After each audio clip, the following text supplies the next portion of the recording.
No chance to return home. No chance to return home. No chance to return home. Return home. Return home.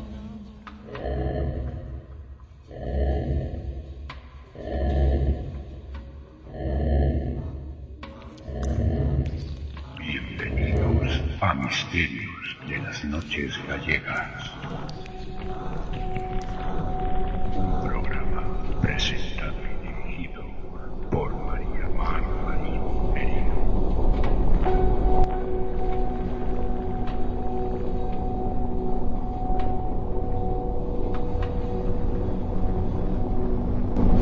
Sumérgete en los ecos de otra dimensión, en las entrañas de lo desconocido.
Buenas noches, queridos amigos y oyentes. Bienvenidos una semana más a este vuestro y nuestro programa.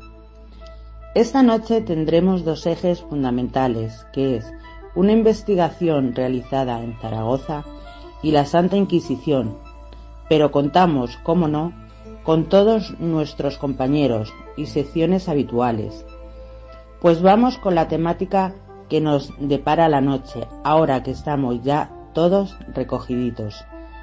Comenzamos con nuestro analista de cabecera, Manu, que junto con su mujer, Rosana, realizaron una investigación en el Sacrario Militare Italiano de Zaragoza. Una torre que es un cementerio. Bueno, él ya nos contará todo en profundidad, con su seriedad y buen hacer habitual.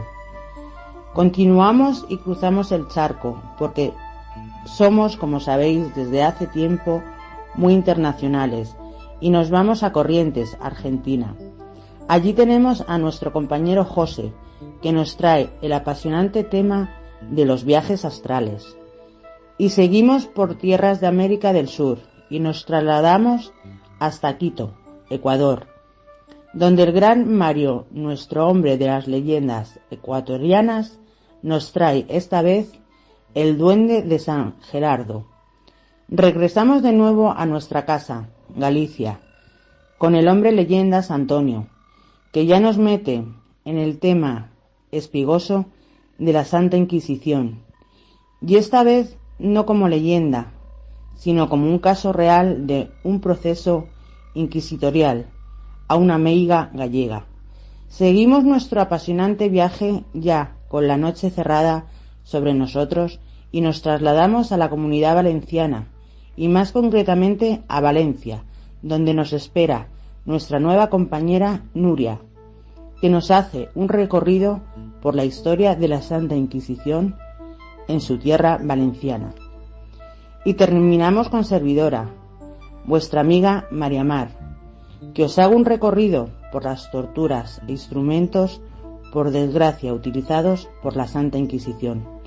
Manu, súbeme la sintonía que empezamos ya este apasionante viaje nocturno. Entrando sintonía.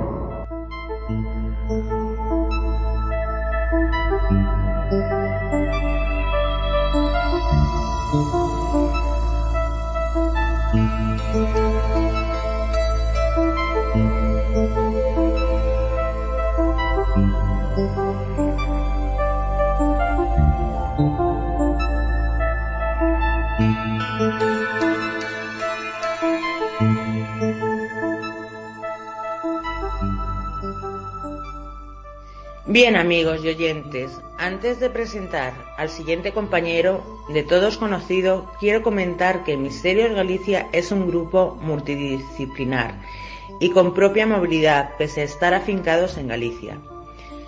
Esto se refleja en la investigación que nos trae Manu, nuestro analista de cabecera, esta vez en su ciudad y junto con su mujer Rosana Morales Martín, también integrante del grupo. Realizaron en Zaragoza, concretamente en el Sacrario Militare Italiano, Torre de los Italianos e Iglesia de San Antonio de Padua, Zaragoza. Os dejo ya con Manu y la investigación realizada.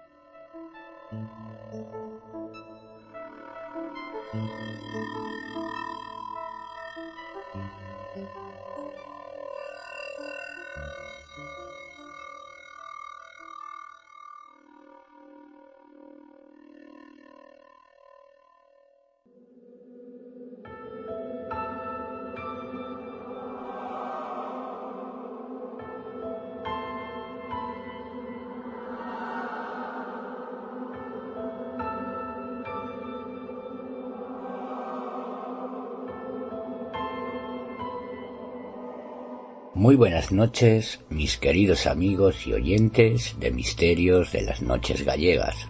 Bienvenidos nuevamente a mi sección, que en esta ocasión no va a ser de análisis parafónico, ya que aún estamos en pleno proceso de análisis y selección de todo el material obtenido durante la última investigación realizada por Misterios Galicia en un pueblo de Ourense, y que podréis ver los resultados próximamente.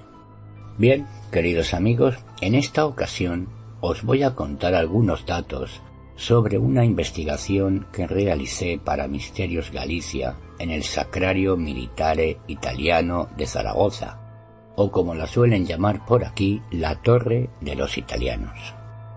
En el Paseo Cuéllar, casi a la altura del Canal Imperial, se sitúa una gran iglesia con forma de fortaleza.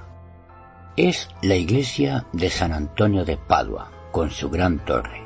Este singular y gran monumento fue mandado construir por Mussolini en 1937 para enterrar en ella a los italianos del bando fascista, Corpo Truppe Volontarie, que lucharon durante la Guerra Civil Española.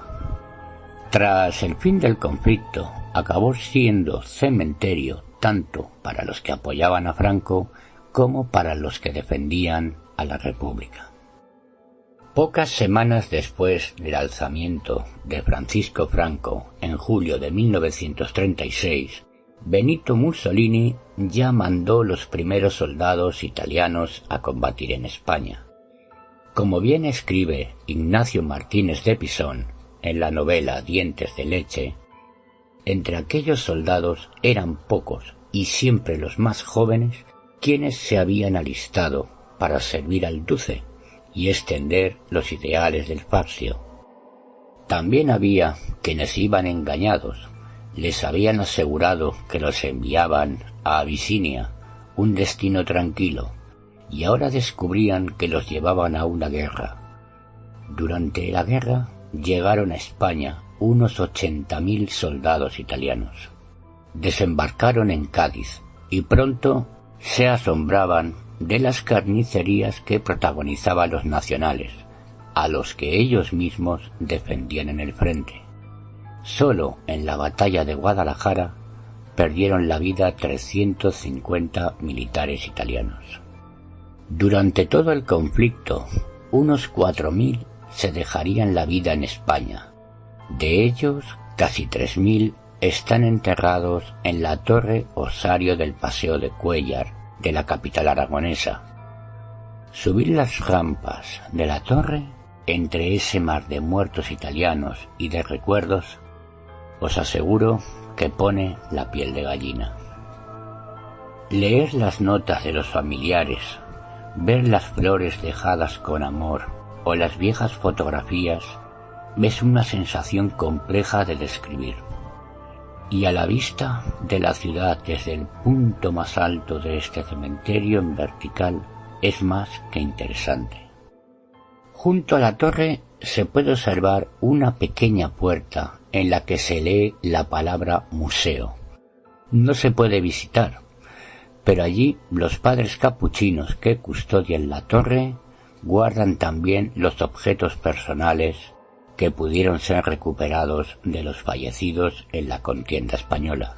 Está muy claro que la memoria no se puede borrar, y aunque algunos traten cada año de estropear el recuerdo con sus consignas neonazis, sus grafitis y demás actos vandálicos, el edificio es un lugar necesario para reconciliarse con la historia, o por lo menos intentarlo. El Sacrario Militare Italiano fue construido por el arquitecto español Víctor Eusa-Raskin y está formado por la torre italiana y por la iglesia de San Antonio de Padua, que está gestionada actualmente por los frailes franciscanos capuchinos. En un principio iban a enterrarse aquí solamente los muertos del bando fascista, pero las vicisitudes de la Segunda Guerra Mundial llevaron a que la obra se acabase después de la muerte del dictador, con lo que también acabaron aquí los restos de algunos brigadistas internacionales. De arriba a abajo, los muros están cubiertos de miles de lápidas con los nombres, en muchas de los cuales hay notas, cartas escritas por sus familiares, muchos de los cuales descubren todavía hoy que su tío, su abuelo o bien su hermano están enterrados aquí en Zaragoza. Inicialmente, la torre estaba proyectada para que midiera 85 metros de altura y estuviera culminada por unas grandes cruces. Debido a la falta de fondos, finalmente alcanzó tan solo 42 metros y las cruces nunca se llegaron a instalar. La elección de Zaragoza como ciudad para acoger este monumento no fue aleatoria.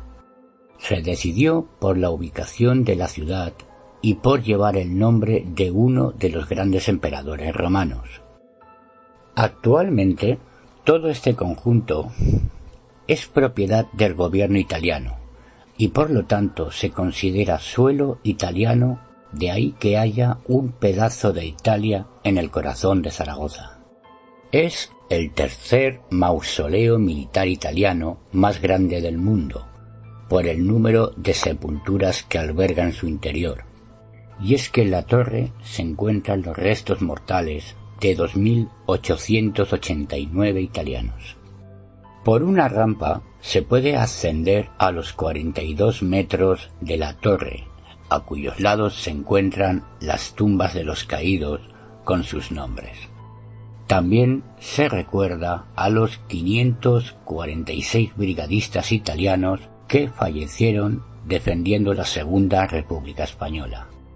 Al final de la torre se puede contemplar una gran vista de la ciudad de Zaragoza, desde el mirador que posee la parte superior. Como dato curioso o anecdótico, los italianos distinguían los cadáveres de sus compatriotas de los españoles colocando una botella atada en la pierna, con los datos del difunto, si era de la tropa, o una botella anudada al brazo si el muerto era español. En esta torre también están sepultados los cadáveres de 300 soldados que en 1975 se cambiaron del puerto del Escudo entre Burgos y Cantabria a Zaragoza. Asimismo, descansan allí los restos de 22 soldados de las brigadas internacionales que venían de Huelva. Anexo a la torre hay un museo privado creado por los frailes, donde guardan los bienes y objetos personales de los muertos en batalla, pero que actualmente no puede ser visitado. Junto a esta torre mausoleo se mandó construir una iglesia en honor a San Antonio, que a pesar de nacer en Portugal y fallecer en Padua, es muy venerado por el pueblo italiano. Junto a ella también se encuentra un convento que construyeron los capuchinos. La iglesia posee una sola nave, con distintas capillas a los lados semicirculares. La bóveda es de lunetos de 6 tramos y preside un altar central de San Antonio de Padua, una talla de madera de ciprés creada por Juan Bautista Porcar, que representa al santo en un abrazo al niño Jesús. Esta iglesia se completó en 1944 con el convento de los Padres Capuchinos. El conjunto se divide en 2 cuerpos diferenciados estilísticamente y dispuestos perpendicularmente entre sí. El cuerpo que contiene el mausoleo se desarrolla a lo largo de un eje paralelo al Paseo de Cuéllar y está formado por una torre osario de cuya base arranca un pórtico formado por 4 grandes arcos de medio punto que configuran el acceso monumental al recinto. La entrada a la torre se sitúa entre 2 arcos centrales del pórtico, más separados que los laterales, para configurar un espacio de acogida. Frente a dicha entrada se dispone un espacio ajardinado cuyo diseño geométrico continúa las líneas compositivas del pórtico. Completa este conjunto monumental el cuerpo de la iglesia, desarrollado a lo largo de un eje perpendicular al paseo que parte desde el centro del pórtico. En su interior, una amplia nave jalonada por arcos fajones continúa la composición del espacio exterior. Junto a la fachada sur de la iglesia se adosan los despachos parroquiales con un acceso independiente entre la iglesia y la torre. La torre osario y el pórtico se revisten exteriormente con grandes bloques de granito del Escorial que dotan al conjunto de una apariencia solemne y acorde con el carácter castrense. En el interior de la misma se dispone una pequeña capilla que ocupa la base de la torre, mientras que una suave rampa escalonada helicoidal da acceso a los enterramientos de las plantas superiores, dejando en el centro un espacio libre que se prolonga hasta la cubierta superior, desde donde se ilumina cenitalmente. Las paredes del interior de la torre acogen los nombres de todos los soldados fallecidos. En la actualidad reposan casi 2.900 cuerpos y se considera un lugar de reconciliación. La iglesia presenta una fachada exterior de aspecto sólido y robusto, mientras que en su interior nos encontramos con una decoración más sencilla y unas hermosas líneas horizontales. Dentro podrás disfrutar de su frescura y tranquilidad, muy alejada de la ruidosa calle. Bien, mis queridos oyentes, conociendo ya la historia y antecedentes de este emblemático lugar, paso a comentaros un poco los resultados obtenidos durante la investigación. Comentaros que no fue posible realizar una investigación completa y fue una visita preliminar centrada principalmente en los exteriores del mausoleo, pero donde logramos obtener algunos sorprendentes resultados. Con la ayuda de mi esposa Rosana Morales, que es también investigadora y sensitiva del Grupo de Investigación Misterios Galicia, nos personamos en el lugar ya entrada la noche. Visitamos la iglesia, los jardines exteriores y los 4 lados de la torre, realizando pacientes esperas, observando detenidamente todos los ventanales y el mirador de la misma. En los ventanales del mirador de la planta superior logramos obtener algunos interesantes resultados. Fue posible fotografiar algunos entes asomados a ella, posiblemente algunos de los soldados italianos que allí reposan, así como otros ataviados con hábitos eclesiásticos y algún otro de aspecto cadavérico. En este mismo lugar captamos también algunos pequeños grupos de orcs desplazándose por el interior del recinto. En las ventanas más estrechas, situadas en los laterales del mausoleo, de las diversas plantas, también captamos algunos entes que nos observan desde las mismas. Varios entes ataviados con lo que parecen uniformes militares. Observamos que estos entes se detienen a conversar entre ellos frente a una de estas ventanas, mientras que en la planta inferior otro ente con las mismas características y ropajes nos observa fijamente. A este último lo logramos además captar en vídeo. Quedamos muy sorprendidos al poder fotografiar a un ente muy claro y detallado. Este estaba flotando en una de las ventanas sobre la puerta de acceso al museo. Este va ataviado con un hábito franciscano y es posible verle con toda claridad, incluso los rasgos faciales. Tras unas horas, nos aventuramos a acceder por la entrada lateral del recinto, que conduce a uno de los laterales de la torre y los despachos parroquiales, tomando algunas fotografías en los pequeños jardines laterales.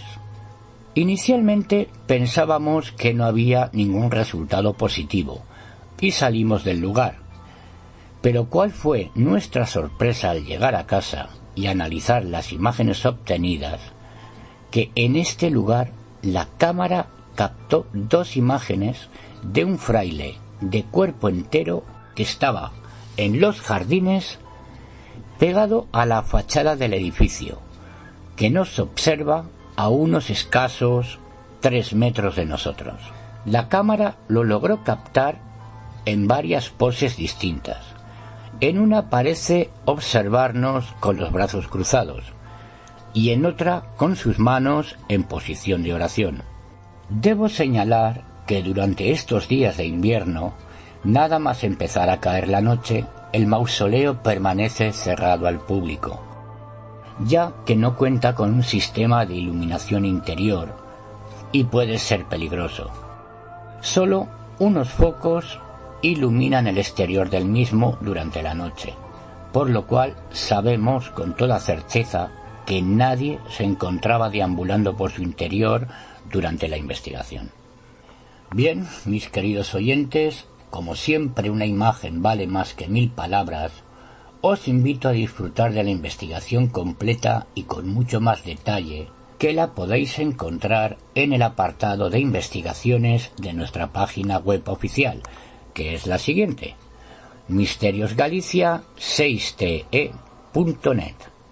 Aquí encontraréis el vídeo y la entrada del blog que contienen la investigación completa de este sacrario militar italiano con todo lujo de detalles. También podéis entrar directamente al blog que contiene la investigación y el vídeo completo en esta dirección: Brujería Paranormal Investigaciones mar2.wordpress.com. Queridos amigos y amantes del misterio, llegamos al final de mi sección. Envío desde aquí un fuerte abrazo a todos mis compañeros del programa y otro muy fuerte para todos ustedes. Soy Manu Genzor y os espero nuevamente en nuestro próximo programa. Hasta pronto, mis queridos amigos.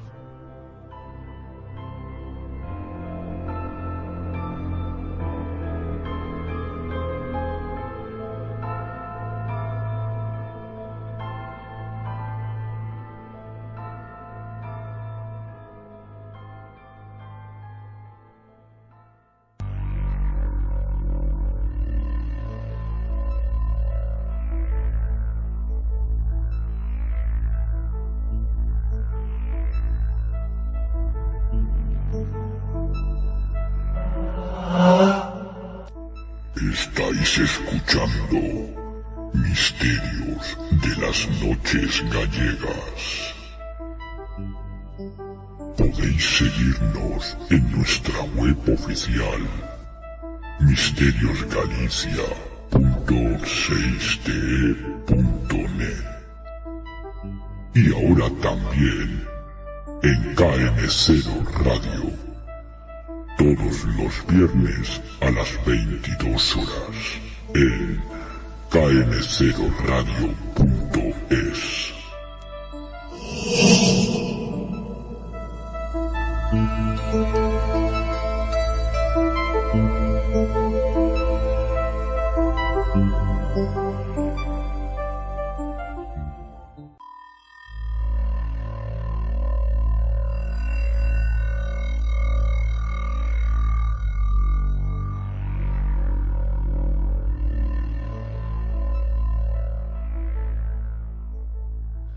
Esta es una noche de viajes, amigos y oyentes. Nos vamos a Corrientes, Argentina, donde se encuentra nuestro compañero José, que nos trae el apasionante tema de los viajes astrales. Os dejo ya con nuestro José.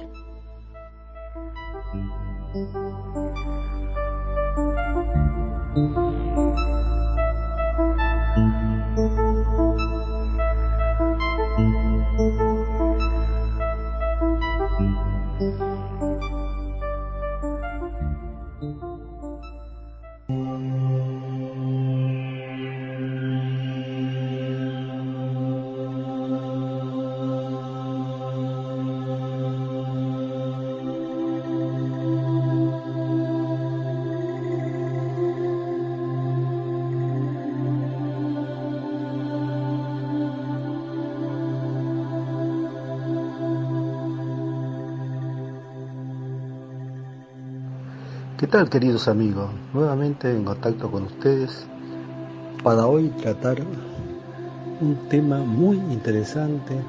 Se habla mucho, pero poco se sabe de él. Es el viaje astral, que tiene varios nombres, pero por ahora lo llamaremos así. ¿Qué es un viaje astral? Es cuando el cuerpo astral o sutil se separa de nuestro cuerpo físico sin que para ello medite una intervención del cuerpo emotivo ni tampoco mediación del cuerpo mental.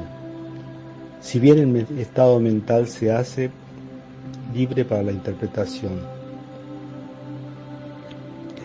Esto es como un hecho similar que se produciría cuando una persona muere, ya que han existido innumerables casos, algunos de ustedes lo recordarán, que han sufrido una situación de muerte clínica, especialmente cuando hay un paro cardiorrespiratorio y que han padecido muertos clínicamente por varios minutos, que han logrado resucitarlo y al tomar de nuevo la conciencia han manifestado este tipo de experiencia, donde ellos se ven proyectarse fuera del cuerpo físico y ven cómo todo el equipo de salud trata de reanimarlo, y es una sensación que describieron los mismos actores, en la cual ellos se sienten tan felices de estar fuera de su cuerpo físico que les cuesta volver, y algunos cuando ven a sus familiares llorando o a sus seres queridos deciden retornar nuevamente a su cuerpo físico. Entonces esto pasa realmente en el viaje astral, con la única diferencia que en el viaje astral nosotros somos conscientes de que queremos hacer ese viaje y por lo tanto nos preparamos para lograrlo. Me había olvidado comentarle cuando el otro día tratamos el tema del ángel de la guarda, que generalmente los vemos muy a menudo cuando somos niños. El niño está en un estado de pureza, todavía no contaminado por el entorno, y es muy frecuente que uno vea a un niño hablarle a alguien, pero no sabemos a quién está hablando. Sin embargo, ya más grande, a veces comentan de que estuvieron hablando con un ser blanco, con una luz. Después tenemos entendido que podría ser un ángel. Pero mientras tanto siempre nos queda esa duda de qué pasa realmente. Y acá también, en el caso de los viajes astrales, siempre la mayoría de la gente, más del 80%, hacen viajes astrales inconscientemente mientras duermen, y después no se acuerda o se acuerda un poco y nada de lo que han vivido. Y entonces es allí cuando nos damos cuenta de que todos podríamos hacer un viaje astral, pero para ellos debemos estar preparados. Eso sería a modo de introducción, ¿no? Esto del viaje astral es algo nuevo, es un invento del siglo XX, no. Ya se hablaba desde la antigüedad de este tema, ya se hablaban los griegos. La Biblia misma tiene, por ejemplo, 6 versículos muy claves sobre proyección astral. Si bien no lo dicen con ese nombre, suponemos que se está tratando de lo mismo. Entre ellos encontramos a Juan, en el capítulo 6, 21, decía: entonces ellos querían recibirle en la barca, e inmediatamente la barca llegó a la tierra donde iban. O Ezequiel 8.3, y extendió algo semejante a una mano, y me tomó por un mechón de mi cabello, y el Espíritu me alzó entre la tierra y el cielo, y me llevó a Jerusalén, en visiones de Dios, a la entrada de la puerta que mira al norte del atrio interior, allí donde estaba la morada del hidro de los celos que provoca los celos. En Hechos 8.39, al salir ellos del agua, el Espíritu del Señor arrebató a Felipe, y no vio más a que continuó su camino gozoso. En Corintios 12, versículo 1 al 6, dice: el gloriarse es necesario, aunque no es provechoso.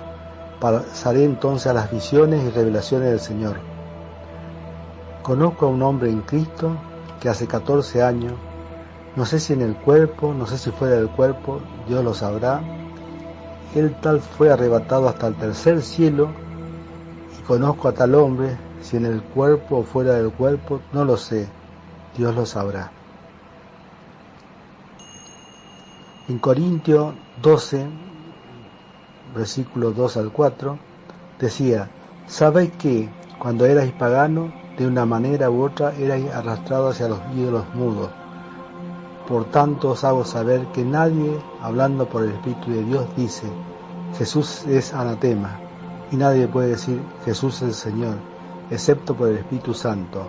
Ahora bien, hay diversidad de dones, pero el Espíritu es el mismo. Y como conclusión, en Apocalipsis 4, versículo 1 al 3, me parece que esto es uno de los más interesantes aspectos desde el punto de la Biblia en el viaje astral, cuando dice: después de esto miré y vi una puerta abierta en el cielo, y la primera voz que yo había oído, como sonido de trompeta, que hablaba conmigo, decía: sube acá y te mostraré las cosas que deben suceder después de estas. Al instante estaba yo en el Espíritu y vi un trono colocado en el cielo, y a uno sentado en el trono, y el que estaba sentado era de aspecto semejante a una piedra de jaspe y sardio, y alrededor del trono había un arco iris de aspecto semejante a la esmeralda. Debemos aclarar que la religión católica o el catolicismo está en contra de todo esto que vimos recién como viaje astral, no lo permite, pero sí habla de casos de los santos, como Don Bosco, que podía estar en 2 lugares a la vez, o una monja de clausura que estaba en su celda, su cuerpo físico, y su cuerpo astral estaba en catequesis con los indígenas en Colombia. Y bueno, como ese, muchos casos. Nosotros tenemos también el caso del padre Mario Pantaleo en Argentina, que también hacía lo que se llama bilocación, es decir, estar presente en un lado y simultáneamente estar presente en otro, a mucha distancia tal vez de donde estaba el cuerpo original. Y bueno, son cosas que pasan y bueno, son pocos los que llegan a esa situación, pero todos podemos hacer un viaje astral. Antes de la Edad Media se habló mucho hubo muchos secretos, libros que hablaban de las escrituras, que hablaban de la llamada proyección astral o viaje astral, pero en esos tiempos hablar de eso era como estar condenado a muerte. Eran tratados como brujos y quemados en la hoguera por la Inquisición. Entonces todo ese bagaje de conocimiento se fue perdiendo y bueno, tenemos que llegar recién a nuestra era actual, donde ahí sí varias personalidades nos comienzan a hablar o intentan describir un poco lo que es esto de que estamos hablando, que es el viaje astral. La experiencia extracorporal es como una sensación de estar flotando en el aire, proyectado fuera del cuerpo. En algunos casos, las personas pueden experimentar o tienen la posibilidad de ver a su propio cuerpo desde un punto de vista de un observador externo. Incluso pueden viajar en la distancia mucho tiempo a otros lugares. La proyección astral o el desdoblamiento astral, como le llaman, es un tipo de experiencia subjetiva. Muchas personas dicen haber experimentado una separación, o sea, desdoblamiento de lo que llaman el cuerpo astral o cuerpo sutil del cuerpo físico. Como dije anteriormente, el fenómeno recibe varias denominaciones. Hablamos de desdoblamiento astral, proyección astral, viaje astral, desdoblamiento corporal, proyección de la conciencia, entre otros. Y en ellos los científicos y los psicólogos consideran a estos tipos de experiencias como una disociación provocada por diferentes factores psicológicos y neurológicos. La ciencia, como siempre, trata de explicar lo inexplicable. Como dije anteriormente, si bien esto ya se hablaba de la Biblia o se mencionaba en los griegos y en otros anteriores a esto, el término de experiencia fuera del cuerpo fue introducido en 1943 por George Tyrrell en su libro Apariciones. Y a partir de este libro lo adoptaron algunos investigadores como Celia Green o Roberto Monroe. Era como hablar de un concepto alternativo,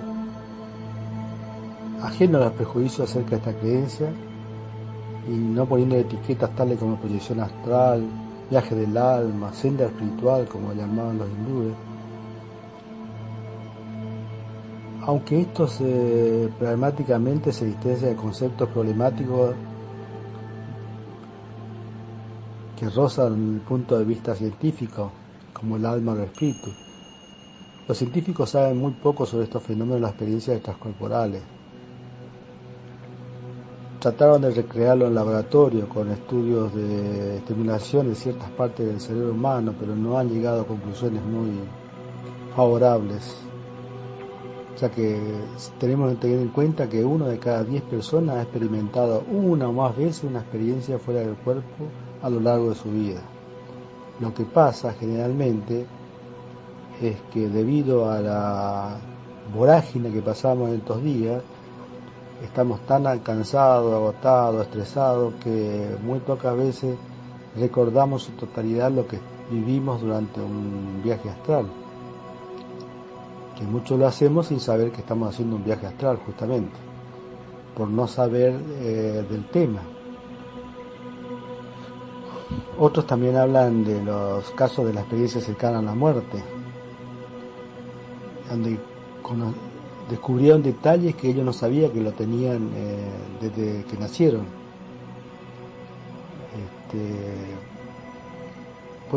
Estos fenómenos pueden ocurrir a veces de manera espontánea. No generalmente se asocian con trauma físico o mental. Algunos hablan de un estrés intenso, otros hablan de deshidratación, en los estados de coma donde hay experiencias cercanas a la muerte, donde hay un estado de ensoñación, hay un cansancio extremo, un sueño profundo, una sobrecarga sensorial o tal vez el uso de algunas drogas. Se han desarrollado demasiadas técnicas orientadas a inducir la experiencia en forma deliberada. Una de ellas podría ser la visualización o en estados de relajación y meditación. A veces el vulgo lo que hace es hablar del tema sin saberlo y bueno, por supuesto el cine no está ajeno a esto y hay dos películas que realmente nos hablan de este tema. Uno es The Blue Man y el otro es Insidious, que fue conocido así con ese nombre en España. En The Blue Man, que es un largometraje canadiense que aborda el género terrorífico, pero la proyección astral es el tema principal. También ha sido conocido con el título de Eternal Evil en Australia o en España, por ejemplo. Si alguno lo quiere buscar, fue realizado en 1985.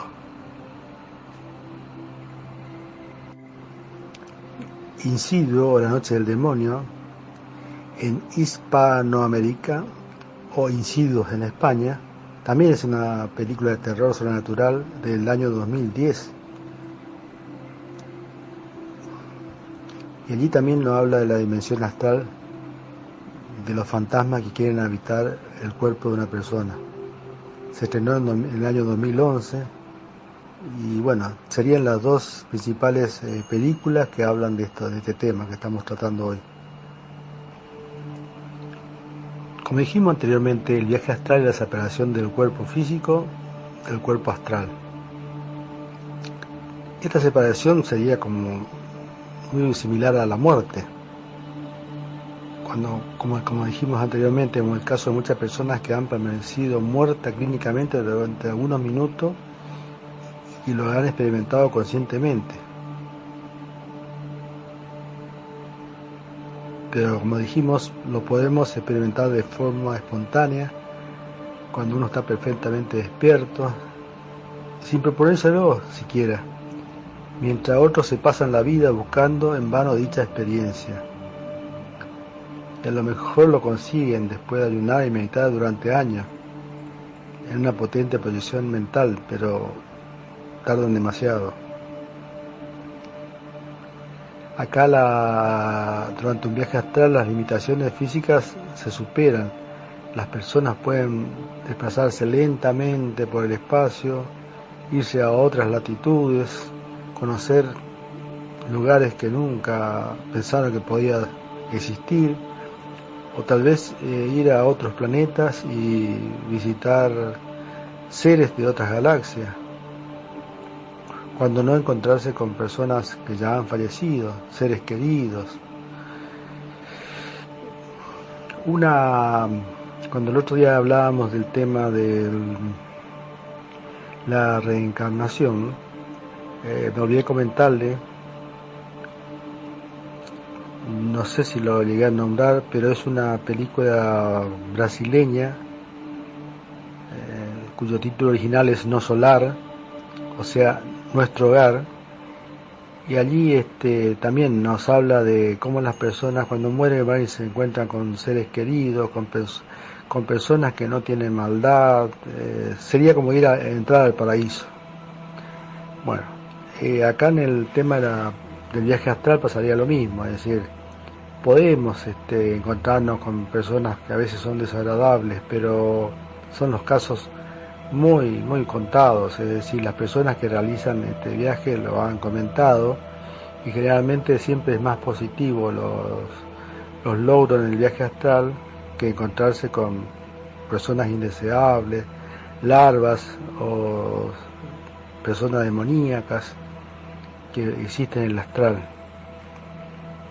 ¿Cómo hacer un viaje astral? Yo lo puedo contar porque sí lo he vivido. Antes de hablar un poco de la técnica, les voy a comentar exclusivamente uno de los que me tocó experimentar. Fue una sensación muy linda. Yo estaba con la idea de hacer ese viaje astral, porque la idea era encontrarme con alguien que yo quería mucho, quiero mucho. Tal fue así que entré en relajación y comencé mi viaje, y de pronto me encontré flotando o volando, si quiere decirlo de alguna manera, sobre un río cristalino. Sentía la brisa y las gotitas de aguas como si fuera una cascada que me mojaba el cuerpo. Veía mariposas de varios tamaños, pájaros exóticos que nunca había visto, hasta que por último descendí en una especie de colina que tenía un árbol de unos colores exquisitos, con frutas y flores, y allí estaba esperándome una persona. Cuando yo le pregunté el nombre, ¿quién eres tú?, él me contestó, yo soy tu ángel. ¿Cómo te llamas? Y él me dijo cómo se llamaba. Su nombre no me resultó conocido. Nosotros estamos en la religión católica acostumbrados a escuchar, la iglesia se pone en capricho de hablar de 3 arcángeles nada más: San Miguel, San Rafael y San Gabriel, pero existen 4 más que también son conocidos, que lo hablan en los libros judíos y en otras religiones, pero acá en la Biblia generalmente no se le menciona mucho a estos arcángeles.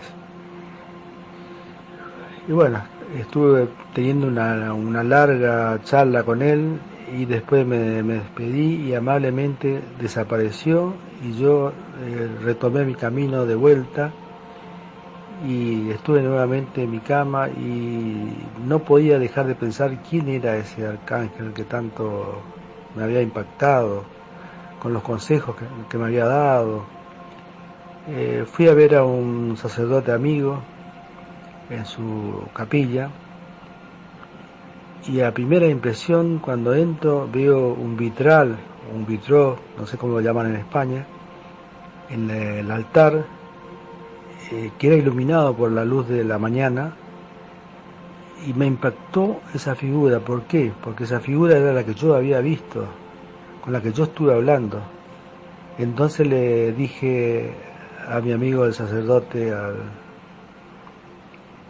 ¿quién es el ángel que está en el altar, en ese vitral hermoso? Y me dijo, es tal ángel, me dijo, y me dijo el nombre. ¿Cuál fue mi asombro? Que era el mismo nombre que me había dicho el ángel durante mi viaje astral. Y él me dijo que a partir de ese momento él iba a ser mi ángel protector, que yo cada vez que necesitara de él lo tenía que mencionarlo, llamarlo, que él estaría conmigo y me estaría aconsejando, que es lo que hizo desde entonces, desde que yo tuve ese viaje astral. Por eso lo puedo comentar, por eso me interesa este tema, porque quiero compartirlo con ustedes. Y así tuve otras oportunidades donde tuve otro tipo de viajes, algunos buenos, otros no tan buenos, y así sucesivamente uno va adquiriendo la práctica. ¿Cuál es la técnica? Es decir, no tenemos que tener una preparación especial para hacerlo, pero sí tenemos que tener en cuenta algunos puntos que yo los voy a mencionar ahora, para que puedan lograr con éxito un viaje astral. Y uno de ellos es tener fe. Como dice la Biblia, la fe mueve montañas. Bueno, uno tiene que tener fe de que lo que va a hacer es bueno y es positivo, para uno, que tal vez podamos, como en el caso mío, ir y ver a una persona sagrada o un ángel, como también podemos ir a ver hasta aquellos sacerdotes, sanadores, aquellos que imparten conocimiento, que nosotros debemos saber y que no nos dicen los libros. Y acá lo escuchamos de primera voz. Entonces, lo primero y fundamental es tener fe en lo que vamos a hacer. Segundo, no tener miedo. Cuando nos embarcamos en esta aventura, si queremos llamarlo de alguna manera, esta linda aventura del viaje astral, lo primero que tenemos que descartar son los miedos. No nos va a pasar nada. Me olvidaba decirle que el cuerpo cuando se desprende, el cuerpo astral cuando se desprende del cuerpo físico, lo hace a través de lo que se llama un cordón de plata, que es el que nos une al cuerpo astral hasta el día de nuestra muerte. Entonces cuando nosotros nos proyectamos, lo hacemos a través de este cordón de plata que nunca se corta mientras estamos vivos. Entonces, por tal motivo no debemos tener miedo. Para ello debemos buscar un lugar tranquilo para hacerlo, preferentemente solo, con ropa liviana. Y lo fundamental es hacerlo una hora antes de lo que estamos acostumbrados a dormir, a la noche, por ejemplo. Siempre es preferible hacerlo de noche, porque uno se relaja mejor. Y entonces allí podemos comenzar nuestra práctica.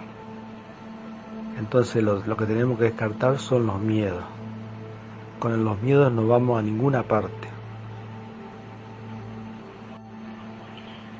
Lo primero y fundamental es la relajación. Sería otro de los tips que tenemos que tener en cuenta.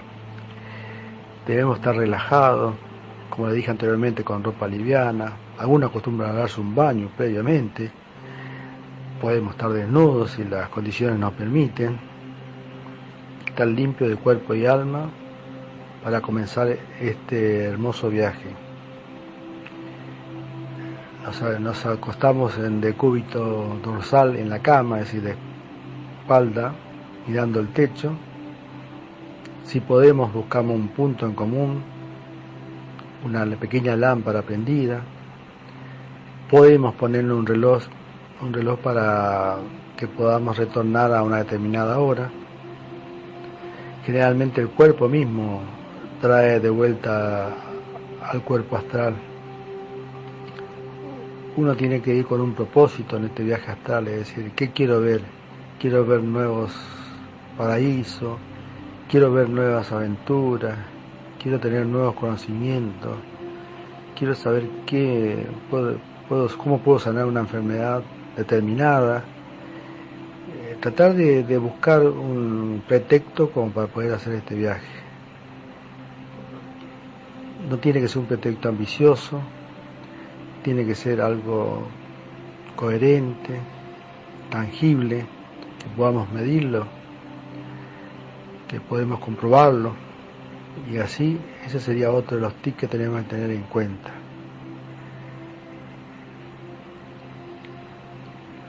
Y por último, cada vez que hagamos este tipo de viajes, tratar de anotar los puntos más importantes que podemos recoger en este viaje, para luego tener una cronología de estos viajes y, bueno, atar cabos, y con ello tenemos un nuevo aprendizaje en nuestra vida que nos va a hacer mejor persona. A eso aspiramos cuando hacemos este tipo de viajes. Entonces, estando en la cama, relajado, lo primero que vamos a tratar de hacer es, para poder entrar en una relajación profunda, es la respiración. Hacemos una inspiración profunda, primero torácica, después abdominal. Nuevamente lo tenemos en el abdomen, el aire, a esa altura, y después empezamos a exhalar por la boca suavemente, Y así hacemos varias inspiraciones, aspiraciones, sucesivamente, hasta que empezamos a relajarnos. Lo hacemos por partes, vamos a sentir que nuestros miembros inferiores, los pies, se empiezan a sentir livianos, después vamos a sentir como que se elevaran, después las rodillas, el muslo, la pelvis, el tronco y por último la cabeza. Y a medida que vamos ascendiendo, podemos desde un punto superior ver cómo está un cuerpo yacente en la cama y no debemos asustarnos porque ese es nuestro cuerpo.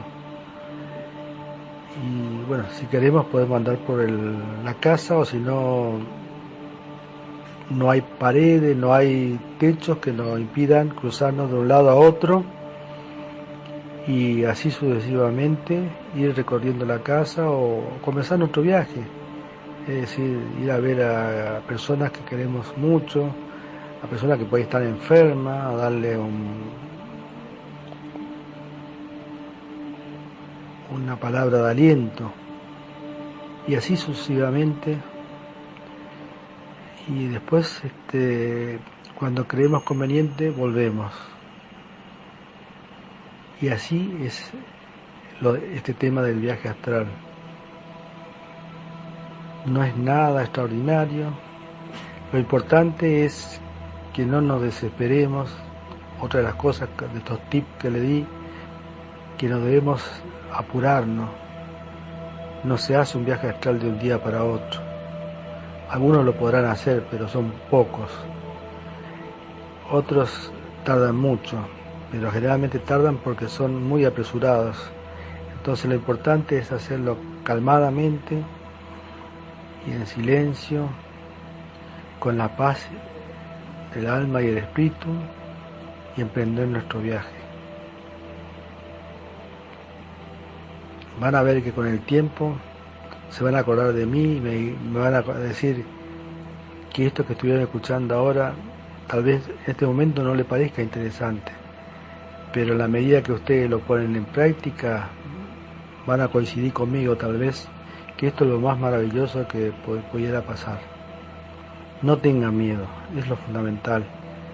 No se van a morir en el camino ni en el intento, van a volver al cuerpo, salvo que a veces digo que no deberían hacer las personas que tienen trastornos cardiovasculares o algunas enfermedades mentales, no es aconsejable, pero sí todas las personas que pueden hacerlo, lo deben hacerlo, porque no le van a traer ningún inconveniente y los resultados son altamente positivos. Bueno, quedo a la orden de ustedes para cualquier consulta y espero que les haya gustado. Que tengan dulces sueños. Buenas noches.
Bien, queridos amigos y oyentes, vamos con la sección de nuestro hombre de las leyendas ecuatorianas, el gran Mario desde Quito, Ecuador.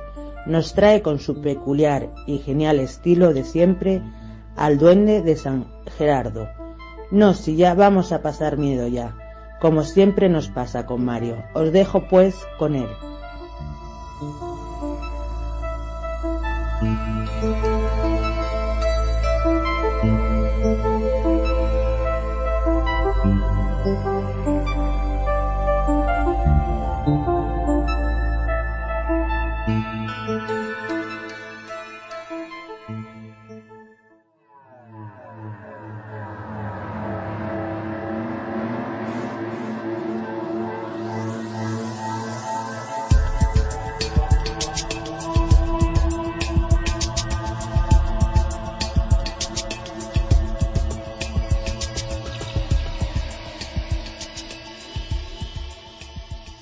Buenas noches, mis queridos amigos y amigas del misterio.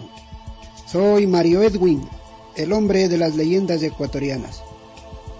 Antes de comenzar mi participación, quiero desearles y darles la más cordial bienvenida a nuestros nuevos compañeros del grupo, augurándoles los mejores éxitos a nivel personal y profesional.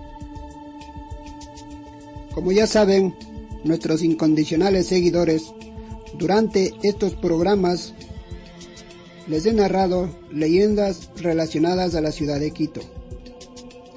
En esta ocasión cambiaré de lugar. Voy a narrarles leyendas e historias acaecidas en la provincia de Chimborazo, lugar situado al sur de la capital del Ecuador. Esta noche voy a contarles la leyenda del duende de San Gerardo. Y la leyenda empieza así. En el poblado de San Gerardo, una localidad muy cercana a la ciudad de Riobamba, vivía un hombre llamado Juan, quien trabajaba en un lugar muy alejado de su casa. Por lo que para llegar al sitio de trabajo, él debía cruzar un enorme y frondoso bosque.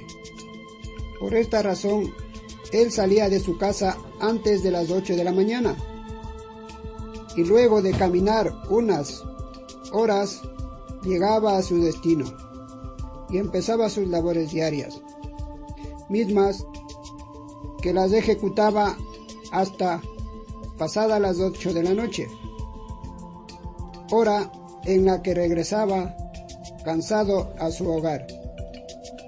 En una noche lúgubre y fantasmal, Juan regresaba a su casa. Él tuvo un presentimiento, sintió que alguien le venía siguiendo, pero no le dio mucha importancia, ya que pensó que era el viento que silbaba y movía fuertemente las hojas de los árboles. Continuó caminando, sin pensar en lo que había sucedido. Instantes después, escuchó a sus espaldas una fuerte y enigmática voz que le decía: por ningún motivo mires atrás. Lo único que quiero es que me des el cigarrillo que llevas en tu mano. Juan decididamente no hizo caso a la enigmática voz y continuó su camino a casa. Al día siguiente, Juan, antes de salir de casa, tomó y guardó en su mochila una cajetilla de tabacos, misma que le serviría para no quedarse sin ellos durante el largo camino que debía hacer. Nuevamente Juan, al regresar a su casa, escuchó la voz que le decía: no mires, quiero que me des un cigarrillo. Juan continuó caminando sin hacer caso a la fantasmal voz. Sin embargo, con el rabillo del ojo, miró que quien le pedía los cigarrillos era un hombre de muy baja estatura, que en su mano izquierda llevaba un látigo y en la derecha un sombrero demasiado grande. Él, sin mirar atrás, empezó a caminar lo más rápido para llegar a su casa. Al llegar golpeó fuertemente la puerta. Su madre salió rápidamente a abrirlo y le preguntó: Hijo mío, ¿qué te sucede? Porque estás muy tembloroso y asustado. Juan le conversó a su madre lo que le había pasado en el bosque, y ella le dijo: Hijo, desde mañana llevarás contigo una cruz, para que te sirva de amuleto y te proteja de los malos espíritus. A la mañana siguiente, Juan llevó en el bolsillo de sus pantalones los cigarrillos y el crucifijo.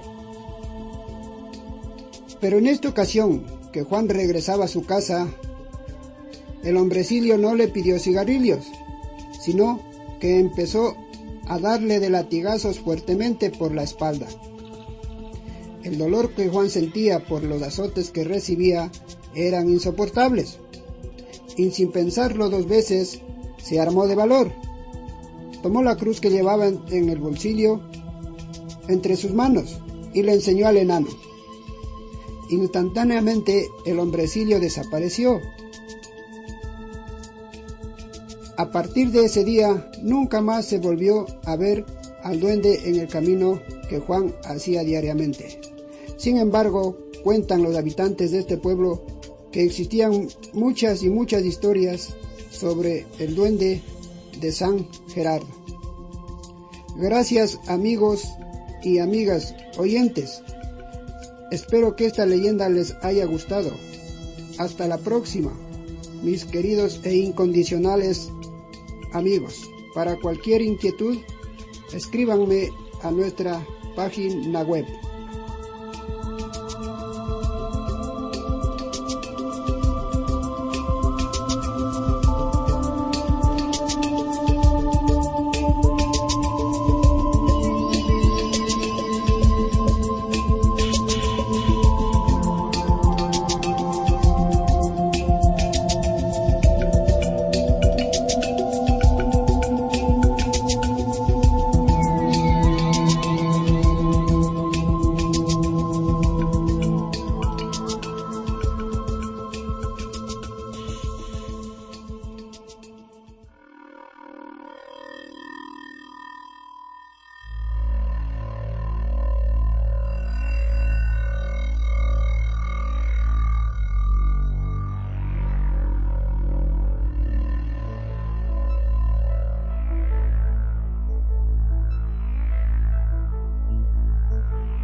Bien, queridos oyentes y ante todo amigos, vamos con el hombre de las leyendas, Antonio Ceniza, en esta noche. La temática va muy enfocada a la Santa Inquisición, o Santo Oficio.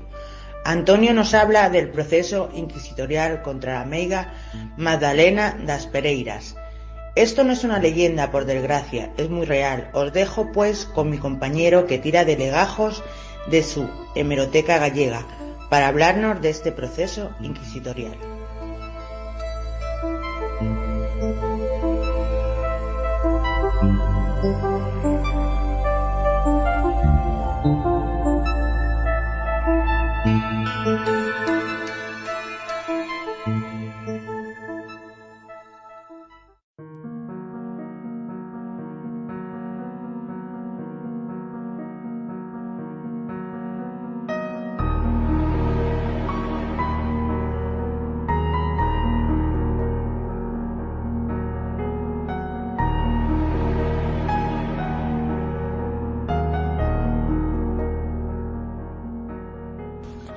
Hola amigos de Misterios de las Noches Gallegas. Pues como bien dice la compañera María del Mar, yo os voy a hablar de la Inquisición, del proceso inquisitorial contra la meiga Magdalena das Pereiras, la vedoreira de Canide en Monforte de Lemos, Lugo. Y como siempre digo, esto por desgracia no es una leyenda, sino que es un hecho bastante real, vamos, que os voy a leer o os voy a comentar parte del acta de este proceso inquisitorial. Monforte, año 1646. Esta mujer fue una pobre vieja, casada, labradora y curandera, a quien prendió el vicario de los frailes benedictinos de Monforte, por la mucha fama que había conseguido, dando remedios para variadas enfermedades. Magdalena das Pereiras, alias la Bedoreira de Canido, mujer de Antonio Rodríguez, labrador vecino de la villa de Monforte de Lemos, fue testificada en la visita que hizo el inquisidor licenciado don Antonio Ozores el año pasado de 1646, de que teniendo cierta mujer una hija que trataba un hombre ilícitamente debajo de la palabra de casamiento, y temiendo no la burlase y dejase deshonrada, se fue a casa del arreo por tener esta fama de bruja, que adivinaba muchas cosas, y la pidió le hiciese algún hechizo para que se casasen. El arreo le respondió que en volviendo a su casa le enviase una pieza de la ropa de dicho hombre, y que no tuviese cuidado, y habiéndola remitido una manga de la ropilla del sobredicho, le dijo que no tuviese cuidado, que presto se casarían y serían buenos casados, lo cual había sucedido dentro de 3 semanas, y que en otra ocasión, preguntando cierta mujer al arreo, viendo que daba remedios para cuantas enfermedades y cosas la consultaban, que quién le había enseñado tanto, le respondió que siendo niña de 12 años, estando un día en casa de sus padres, teniendo un poco de orujo en el regazo, se le viniera una paloma a él, y luego se le pusiera en la cabeza y le hablara diciéndola que podía curar de cuantas enfermedades quisiera y conocer todas las hierbas, y que la paloma era el Espíritu Santo.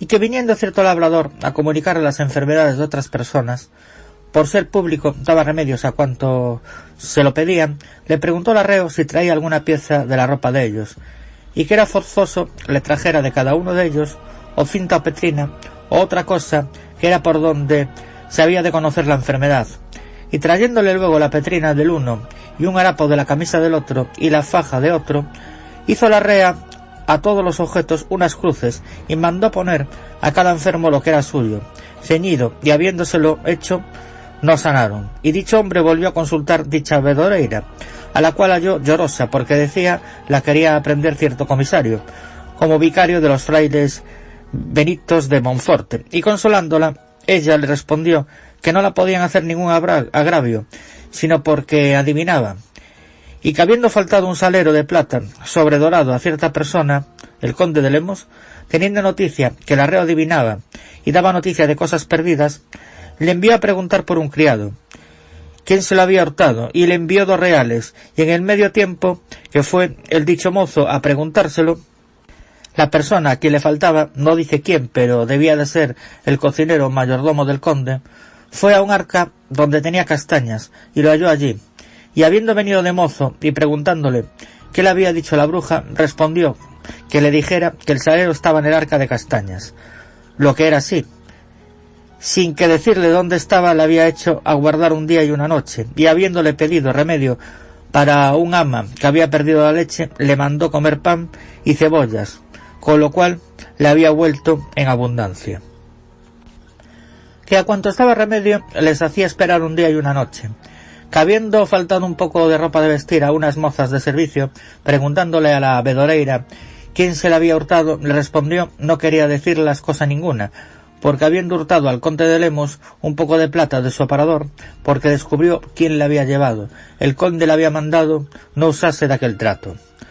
En 4 de mayo de 1650 fue reclusa en cárceles secretas, y el 6 del mismo se le dio la primera audiencia, en que dijo ser de 60 años de edad, de casta de cristianos viejos, y que presumía que había sido presa porque, habiendo tenido un mal parto y quedando bien hinchada y mala, fue a otra mujer de dicha villa, que ya es difunta y que curaba muchas enfermedades, a la cual le mandó traer de la botica un poco de manteca de azahar, asente, ruda, orégano e incienso, y de todo le hizo un emplasto que le puso en el estómago y otro en el riñón, y le mandó bebiese un poco de aceite 2 o 3 veces en las mañanas siguientes, con lo cual remedio se halló buena, y después a las personas que le pedían alguno para sus enfermedades le daba el mismo, y a otras se lo hacía, con lo cual vino a tomar mucho nombre que de muchas partes acudían a ella, y que nunca había hecho otra cosa ni lo sabía, sino que con un poco de aceite, diciendo primero 3 veces en el nombre de Jesús, corría los brazos a los enfermos de la espinilla, y porque un cura le había venido preguntando quién le había quebrado una cosa, y le respondió ella que no era mujer que supiese esas artes, ni otras más de lo que lleva dicho. La denunciara delante del vicario de los frailes de Monforte, el cual la reprendió. Que a las mujeres a quienes faltaba leche para criar sus criaturas, las mandaba a tomar apio, britonia y manteca, y echando a todo a hervir, la bebiesen en 3 mañanas, el cual remedio lo había tomado ella y le saliera bien, y así lo recomendaba a los demás. Botada cuestión de tormento y puesta en él, y después de desnudada, dijo que era verdad lo de la paloma, y añadió que segunda vez la encontraba en el campo, y se la había puesto en el regazo, y ella le daba migajas de pan, la cual se bajó al suelo a picar un poco ruda, y dijo la rea que con aquella hierba había de curar de todas las enfermedades, y que era el Espíritu Santo, que no lo dijese a nadie, y negó todo lo demás, y habiéndola ligado en la silla, ya puesto la mancuerda, y amonestada, dijese la verdad, 60 años, respondió que no tenía más que decir, sino que tuviese misericordia de ella, y se le mandó dar la primera vuelta, y apretándola, se rompió el cordel, y se puso otro. Fue botada a salir de una iglesia en forma de penitente, con una soga al cuello, donde le fuese leída la sentencia, y al día siguiente se le diesen 200 azotes por las calles a la vergüenza pública, y fuese desterrada de Santiago, Madrid y Monforte de Lemos, con 10 leguas en contorno, por 6 años, lo cual se ejecutó en 3 de octubre de 1650. Visita del inquisidor licenciado don Juan Rojo. Su causa en 109 hojas se archivó a 12 de octubre. Bien amigos, pues todo lo que os acabo de comentar es realmente un extracto del proceso inquisitorial contra la meiga Magdalena das Pereiras. Que como dije al principio, esta señora en realidad era una pobre vieja, casada, labradora y curandera a quien prendió la Santa Inquisición. Y hasta aquí mi sección por el día de hoy.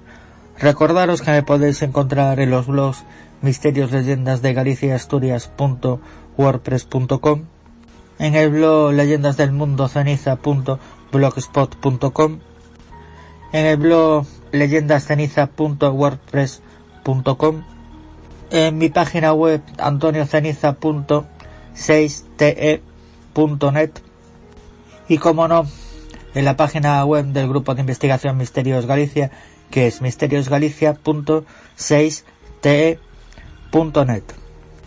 Un abrazo a Mar y al resto de compañeros y a ustedes, queridos oyentes. Nos escuchamos en el próximo programa.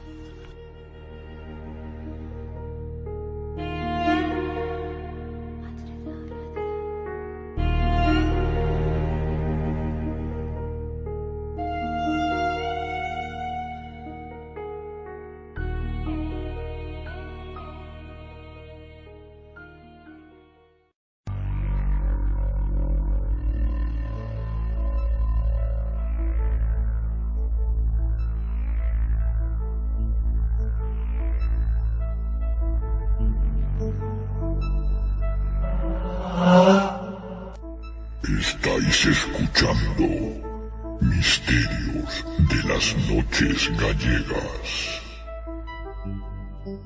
Podéis seguirnos en nuestra web oficial misteriosgalicia.6te.net y ahora también en KM0 Radio. Todos los viernes a las 22 horas en km0radio.es.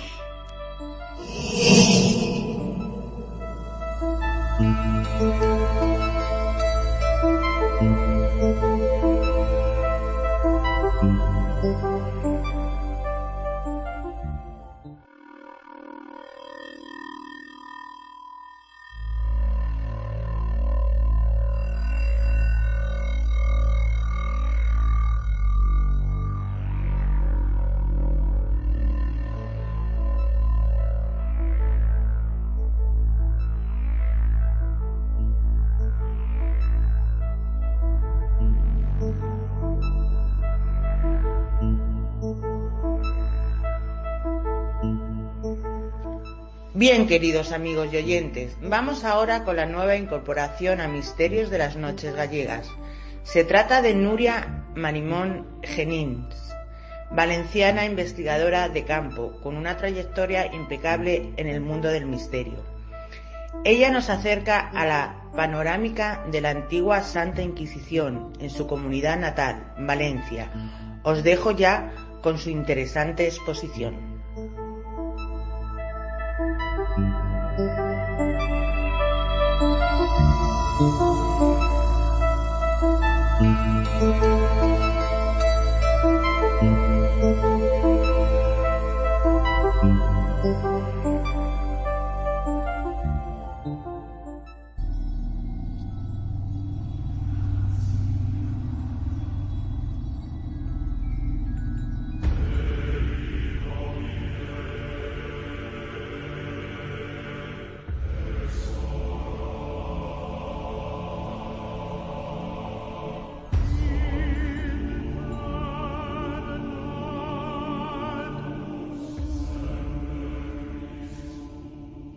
Buenas noches, amigos del misterio. A continuación os relato los hechos acontecidos en Valencia sobre esta barbarie. El Tribunal de Valencia quemó a más de 1000 judíos en 50 años, envió a galeras a 700 homosexuales, procesó a 3000 moriscos y castellanizó el reino. El monasterio del Puig, segunda mitad del siglo XVIII, el padre Risón, maestro de novicios, es denunciado ante la Inquisición por un joven fraile. ¿Herejía? ¿Desviación religiosa? Nada de eso. Se trata de algo más terrenal. El tal padre Risón es sodomita público e incorregible, acusa al delator. Pruébalo que el dicho estuvo amancebado con un religioso llamado Fray de Valera. Este era corista y el tal maestro de novicios. Y eran poco los días que con el tal Valera no tuviese acto carnal por la parte posterior. Después del hereje y el judío, el personaje más odiado para la Inquisición fue el sodomita. El Tribunal de Valencia procesó a 3.661 por este delito. Entre 50 y 60 fueron quemados en la hoguera. 12 de ellos en un brutal auto de fe de 1625, y más de 700 homosexuales fueron enviados a galeras por el Santo Oficio. La Inquisición también perseguía a los solicitadores, los sacerdotes que aprovechaban la confesión para seducir a beatas y monjas. En los confesionarios de Raya Toldrá había toda clase de relaciones, desde violaciones brutales hasta auténticas historias de amor, exhibicionismo, besos, caricias, masturbación, coito. Y la Inquisición actuaba como en el proceso contra Fray Roquemoltó, un cura de Alcoy de 45 años que solicitó en confesión a Sor Felipa de Alcántara, organista y monja del convento franciscano de la Puritat de Valencia, como declaró la religiosa en el interrogatorio del 8 de noviembre de 1704. Más allá del inevitable morbo, estas historias recogidas por Toldrá en su libro permiten imaginar el oscuro ambiente represor, salpicado de capirotes, sanbenitos, mangas verdes, siniestras cruces en procesión, mordazas, sogas, cadalsos y llameantes hogueras que impulsó el Santo Oficio en España. Entre 1478 y 1834, con 150.000 procesados y 34.000 asesinados. En Valencia fue su punta de lanza. Según el historiador Henry Kamen, uno de los principales estudiosos de la Inquisición, el Tribunal de Valencia fue uno de los más severos y crueles de la península, solo por detrás de Sevilla y Toledo. Tras su paso provisional por el Palacio Real, el Tribunal Inquisidor de Valencia tuvo su sede en un palacio cercano a las actuales Corts Valencianes. Su primera prisión fue la Torre de la Sala, en la calle de la Baitilla, pero desde mitad del siglo XVI su sede carcelaria estuvo en la Casa de la Penitencia, próxima al Portal de la Trinidad. Las hogueras de la Inquisición tenían lugar fuera de la ciudad, donde hoy está el Jardí Botànic. También hubo procesamientos 337 en Valencia por el delito de superstición, que incluía la brujería, como el de Serafina Fuentes de Castelló, encerrada en la prisión de la Galera de Valencia, el 1 de diciembre de 1741, cuando llevaba 4 años entre rejas. Serafina delató a otra prisionera por haberle enseñado un sortilegio para conseguir el amor de los hombres.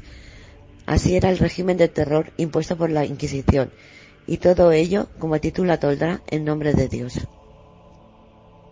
La tortura fue moneda común hasta su abolición en 1674, pero entre 1566 y 1620, los años más negros, se aplicó a casi una cuarta parte de los procesados, la mayor parte moriscos, según los datos de la investigación de Toldrá. Los instrumentos de tortura más comunes eran la garrucha, una polea de la cual se colgaba el reo por las manos y que producía dislocación de brazos y piernas; la toca, un trapo que se metía en la boca del reo mientras se le obligaba a tragar agua para producirle sensación de ahogo; el potro, donde se le presionaban los miembros; y el guante de hierro, que se ponía en la mano del reo y se presionaba lentamente. El último asesinado fue el mestre Ripoll. Lo ahorcaron y lo metieron en un barril pintado con llamas en 1830. Esto fue en la plaza del mercado, al lado de la lonja.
Bien, mis queridos amigos, como cierre y colofón a este programa, en el que se han tratado temas de la Santa Inquisición, doy paso a nuestra compañera y directora María Mar Marín Merino, que nos va a hablar de las torturas e instrumentos utilizados por la Santa Inquisición española. Sumerjámonos en el inhumano dolor y sufrimiento de los torturados por el Santo Oficio. Os dejo pues con Mar.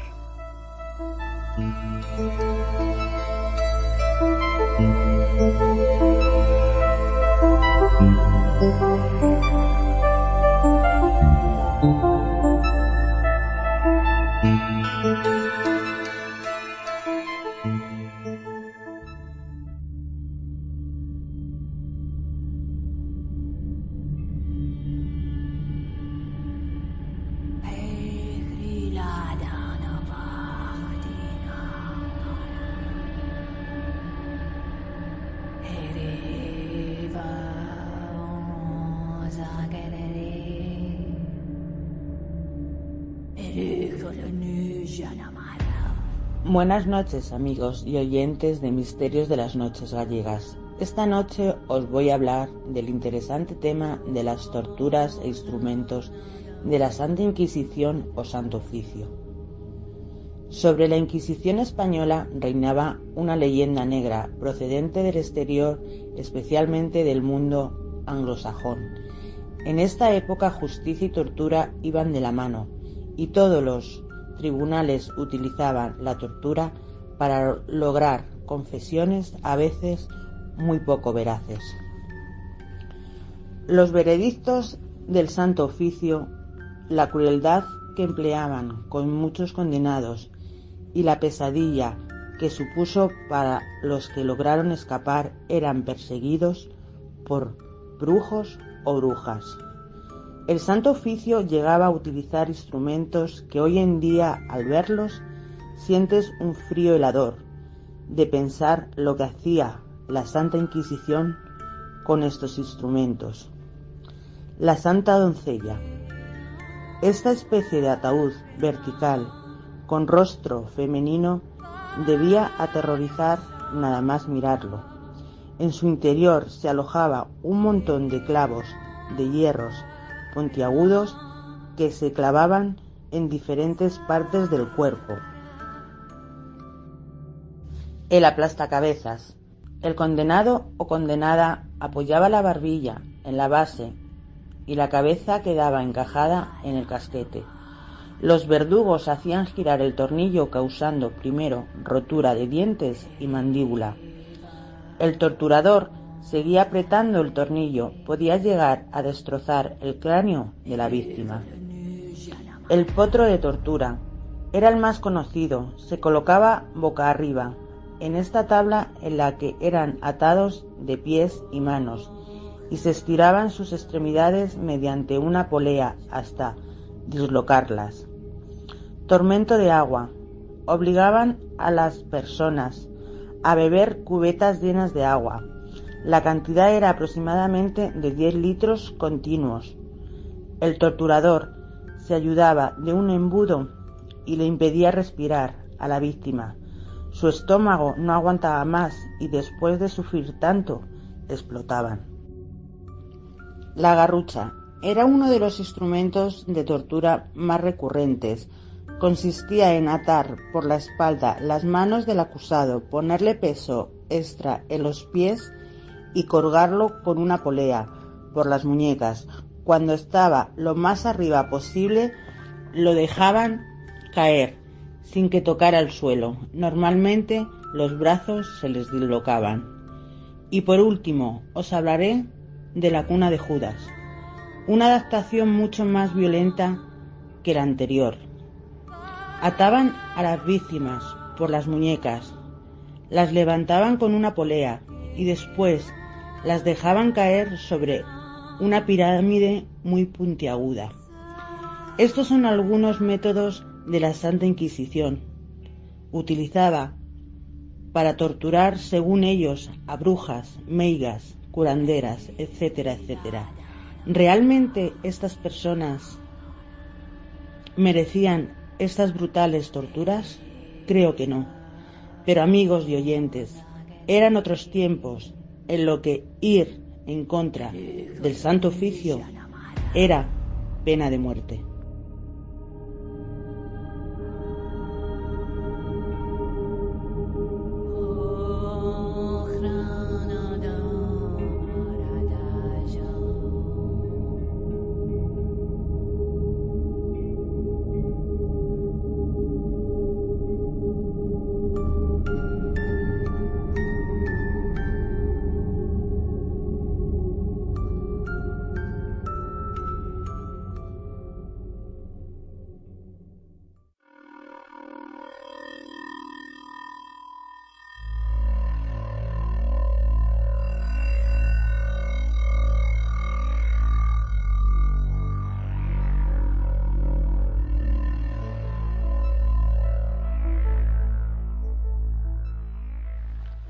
Bueno, amigos y oyentes, hemos llegado al final del viaje de esta noche y me gustaría dejar una reflexión y unas palabras mías.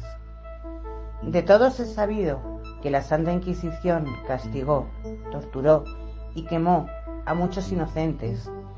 Es cierto, como os comenté antes, que gran parte de la leyenda negra de la Santa Inquisición española es muy falsa y pertenece al ámbito anglosajón. No se quemaría o mataría a tanta gente como otros países, pero se hizo. Y una sola inocente ya está mal. En el ámbito nuestro, que es Galicia, se torturó, humilló y vejó a muchas mujeres, ojo, también a hombres, en ambos casos, acusados falsamente de brujería o de pactos con el maligno. Ahora bien, mis queridos amigos, ser mujer en la Galicia de hace unos años, ser independiente, por voluntad propia, por viudedad o porque simplemente no querían aguantar a ningún hombre. Tener independencia económica, tierras, posesiones, cultura por encima de la media, molestaba mucho a altas estancias del clero y la nobleza. El simple hecho de ser mujer libre y capaz de tomar decisiones propias era muy mal visto. Si a eso se le suma conocimientos de medicina natural, ya ni os cuento. Y muchas veces ni eso, recordar el caso de María Soliño. La santa de Santa no tuvo nada y muchas mujeres y hombres fueron acusados injustamente. Por lo dicho antes, por envidias, habladurías de la gente, etc. Vivamos nuestras propias vidas y no nos metamos en lo ajeno. Vive y deja vivir. Eso es todo, amigos y oyentes. Hasta el programa que viene. Un abrazo de vuestra amiga María Mar.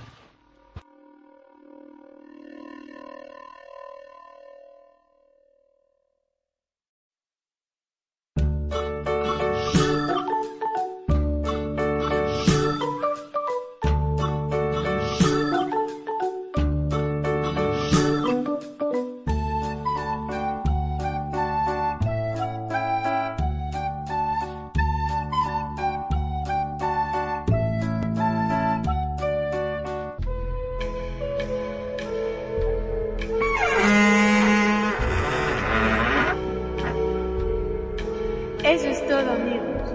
¿Habéis pasado miedo? Yo no.